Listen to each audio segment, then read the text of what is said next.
Crônicas do Amanhecer. Por Feijão. Centro Espírita Allan Kardec de Balneário Gaivota, 26 de janeiro de 2022. Luto é um processo não linear, individual e que precisa ser naturalizado. Parte 01. Nunca antes na história vivenciamos tantas situações de luto, individual ou coletivamente, como ao longo da pandemia. Por isso, a programação da 2 Semana de Saúde Mental realizada por Viva Bem na última semana contou com um painel dedicado à reflexão em torno deste sentimento.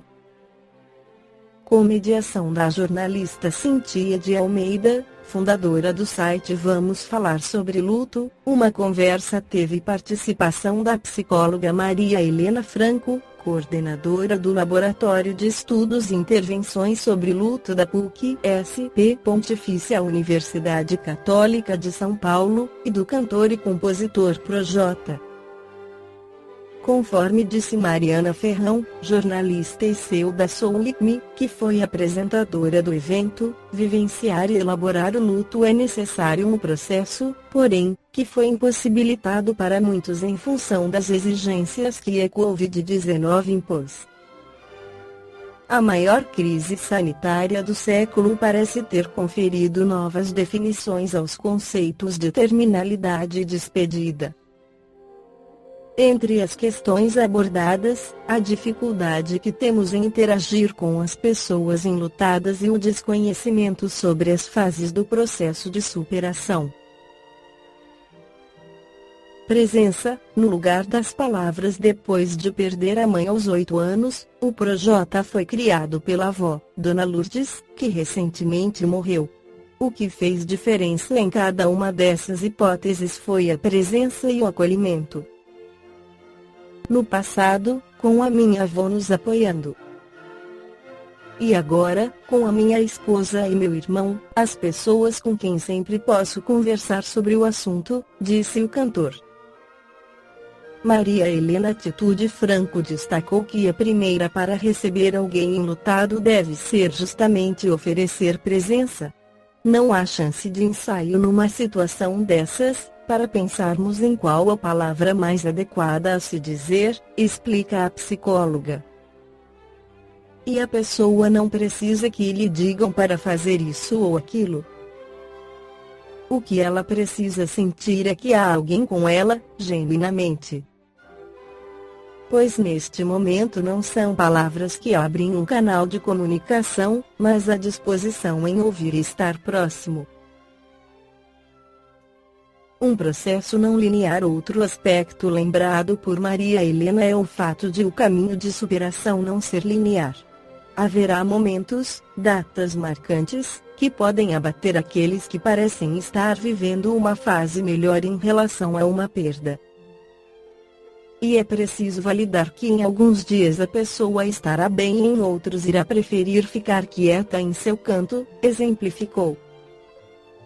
Comparando os dois processos que viveu, Projota identificou que na infância os efeitos da perda da mãe não eram constantes e imediatos.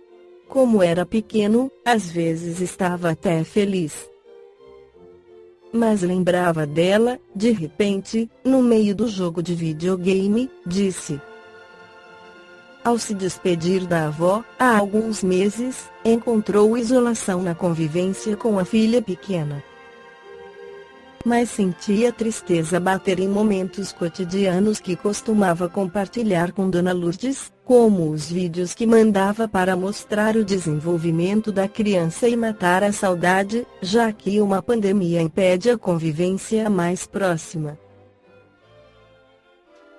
Despedida une quem ficou, embora traga sofrimento. Em algumas hipóteses, a despedida oferece uma união de quem ficou, como foi o caso da família de Projota. Quando a mãe entrou em estado vegetativo após um AVC, situação em que permaneceu por pouco mais de um ano, o vínculo com o irmão ficou mais forte e assim é até hoje.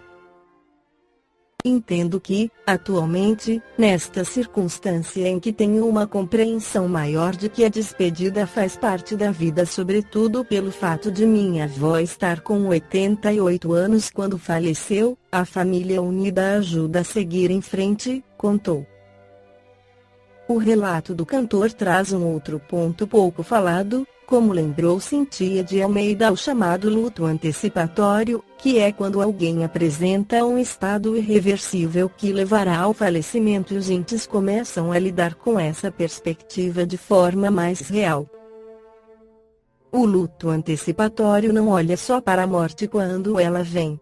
É um processo que vai ocorrendo a partir da constatação de que a concretude da despedida é uma questão de tempo, explicou Maria Helena. A psicóloga ressaltou ainda que pode ser classificado como antecipatória a compreensão, por exemplo, de que as pessoas mais idosas estão mais propensas a partir com brevidade. E mesmo essas hipóteses, em que lidar com uma morte muito dolorosa é algo mais natural, o apoio de pessoas próximas fará toda a diferença.